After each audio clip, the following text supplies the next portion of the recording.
Hello बच्चों, आज की इस वीडियो में आप पढ़ेंगे कक्षा 6 हिंदी वसंत के अंतर्गत पाठ 4 चांद से थोड़ी सी गप्पें। आप देख रहे हैं यहाँ पर, यह है आपका पाठ 4 चांद से थोड़ी सी गप्पें, जो कि एक कविता है बच्चों। सबसे पहले आइए यहाँ पर एक नज़र डालते हैं कविता पर। उसके बाद हम आपको बताएंगे इस कविता का सारांश और उसके बाद कविता से संबंधित प्रश्नों के उत्तर भी। तो चलिए लगातार इसी प्रकार जुड़े रहे हमारे साथ। और यदि अभी तक आपने चैनल को सब्सक्राइब नहीं किया तो चैनल को भी सब्सक्राइब अवश्य कर दें, क्योंकि यहाँ पर आपको कक्षा 6 हिंदी वसंत के सभी पाठों के प्रश्नोत्तर, सारांश और भावार्थ देखने को मिलेगा। बेल आइकन भी दबा दें बच्चों, ताकि आने वाली प्रत्येक पाठ की वीडियो की नोटिफिकेशन आपको मिलती रहे। तो चलिए शुरू करते हैं। सबसे पहले एक नज़र डालते हैं कविता पर, और आप भी हमारे साथ साथ पढ़ें चांद से थोड़ी सी गप्पें, जो कि कविता का शीर्षक है बच्चों।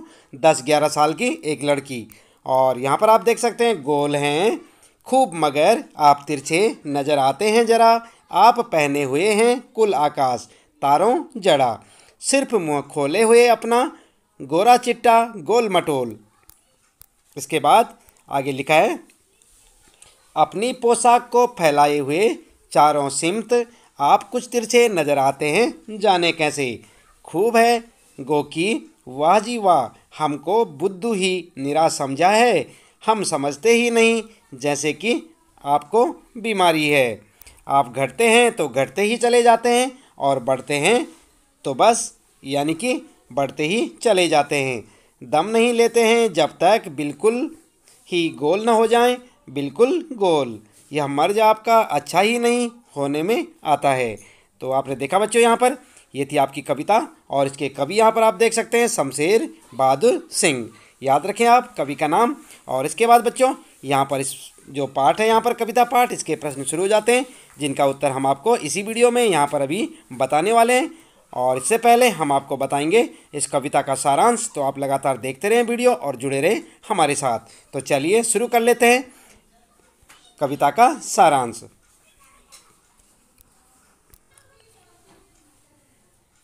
ध्यान दें बच्चों, आपको एक बार फिर से बता दें, आज हम पढ़ रहे हैं कक्षा 6 हिंदी वसंत के अंतर्गत पाठ 4 चांद से थोड़ी सी गप्पें।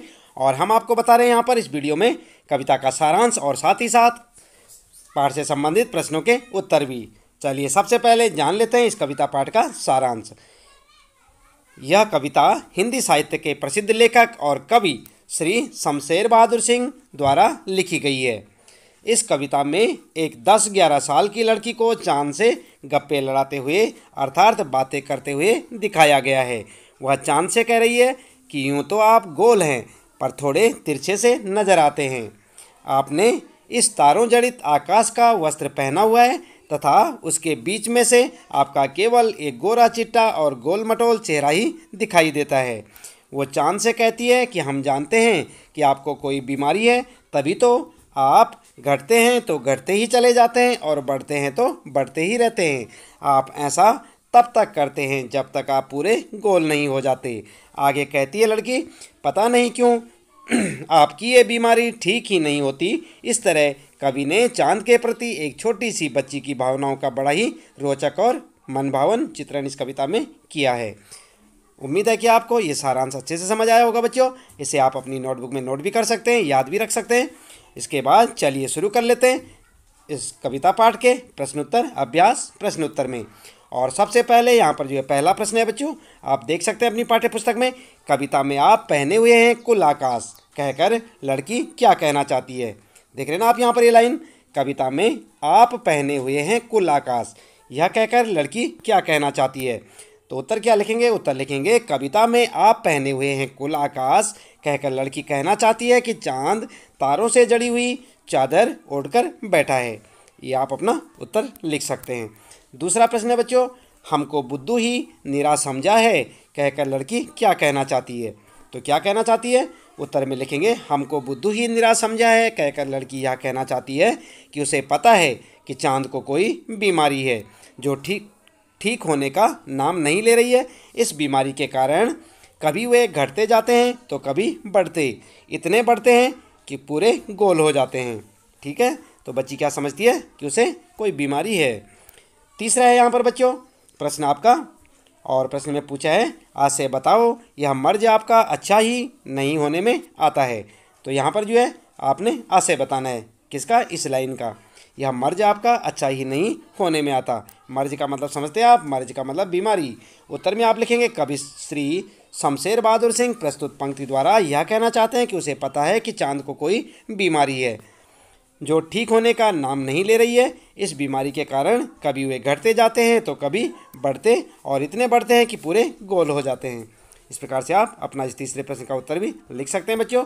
चौथा प्रश्न आता है, कवि ने चांद से गप्पें किस दिन लगाई होंगी? इस कविता में आई बातों की मदद से अनुमान लगाओ, किसके कारण भी बताओ। और यहाँ पर जो है आप देख सकते हैं दिन कारण, और पूर्णिमा अष्टमी, अष्टमी से पूर्णिमा के बीच, और प्रथमा से अष्टमी के बीच। तो यहाँ पर उत्तर में क्या लिखेंगे? आप उत्तर लिखेंगे गोल हैं खूब मगर आप तिरछे नज़र आते हैं जरा, अर्थात चांद की गोलाई थोड़ी तिरछी है, यानी पूर्णिमा होने में 1 या 2 दिन बाकी हैं। यहाँ पर ध्यान देंगे कवि की उपयुक्त पंक्तियों के आधार पर हम कह सकते हैं कि कवि ने चांद से गप्पें अष्टमी के दिन लगाई होंगी। ठीक है, तो आप इस प्रकार से अपना उत्तर लिख सकते हैं बच्चों। अच्छे से याद भी करें इस प्रश्न के उत्तर को। इसके बाद आगे जो है अगला प्रश्न है, नई कविता में तुक या छंद की बजाय बिंब का प्रयोग अधिक होता है। बिंब वह तस्वीर होती है जो शब्दों को पढ़ते समय हमारे मन में उभरती है। कई बार कुछ कवि शब्दों की ध्वनि की मदद से ऐसी तस्वीर बनाते हैं, और कुछ कवि अक्षरों या शब्दों को इस तरह छापने पर बल देते हैं कि उनसे कई चित्र हमारे मन में बने। इस कविता के अंतिम हिस्से में चांद को एकदम गोल बताने के लिए कवि ने बिल्कुल शब्द के अक्षरों को अलग अलग करके लिखा है। ठीक है, आपने देखा होगा ना बिल्कुल कैसे लिखा है। पहले बी लिखा है, फिर उसके बाद जगह छोड़ दी, फिर ल, फिर को, फिर ल, यानी बिल्कुल जो लिखा था आपने देखा होगा वहाँ पर जो है अलग अलग करके लिखा है। किसको? बिल्कुल शब्द को। तुम इस कविता के और किन शब्दों को चित्र की आकृति देना चाहोगे? ऐसे शब्दों को अपने ढंग से लिखकर दिखाओ। तो आप दे सकते हैं बच्चों, उत्तर में लिख सकते हैं गोल, यानी कि गो को आप अलग लिख देंगे और ल को अलग। ऐसे ही तिरछे, तिरछे, बिल्कुल। तो इस प्रकार से आप जो अपना उत्तर लिख सकते हैं, यही आपका उत्तर होगा। आगे बच्चों यहाँ पर भाषा की बात के प्रश्न है, और प्रश्न नंबर 6 है, चांद संज्ञा है। ठीक है, क्योंकि चांद नाम है, और चांदनी रात में चांदनी विशेषण है। आप समझे, चांदनी रात में क्या है? चांदनी क्या है? विशेषण है। नीचे दिए गए विशेषणों को ध्यान से देखो और बताओ कि कौन सा प्रत्यय जुड़ने पर विशेषण बन रहे हैं। इन विशेषणों के लिए एक एक उपयुक्त संज्ञा भी लिखो। जैसे आप देख सकते हैं, गुलाबी पगड़ी, मखमली घास, कीमती गहने, ठंडी रात, जंगली फूल, कश्मीरी भाषा। तो यहाँ पर उत्तर में क्या लिखेंगे आप? उत्तर में इस प्रकार से लिखेंगे, आप लिखें उत्तर और यहाँ पर लिख दें विशेषण, यहाँ पर प्रत्यय लिख दें और एक और संज्ञा शब्द। ठीक है, इस प्रकार से आप चाहे तो टेबल भी बना सकते हैं बच्चों, इसको टेबल का आकार भी दे सकते हैं।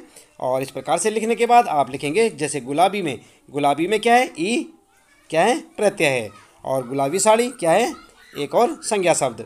इसी प्रकार मखमली में ई प्रत्यय है और मखमली कालीन। कीमती में ई प्रत्यय है और कीमती वस्त्र। ठंडी में ई प्रत्यय है और ठंडी हवा। इस प्रकार से आप अपना उत्तर लिख सकते हैं। जंगली में ई प्रत्यय और जंगली जानवर। कश्मीरी में ई प्रत्यय और अन्य शब्द क्या हो गया? कश्मीरी शॉल। कुछ और भी लिख सकते हैं आप।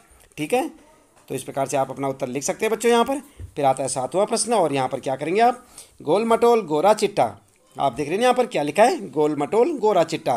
कविता में आए शब्दों के इन जोड़ों में अंतर यह है कि चिट्टा का अर्थ होता है सफ़ेद और गोरा से मिलता जुलता शब्द है, जबकि मटोल क्या होता है? अपने आप में कोई शब्द नहीं है, यह शब्द मोटा से बना है।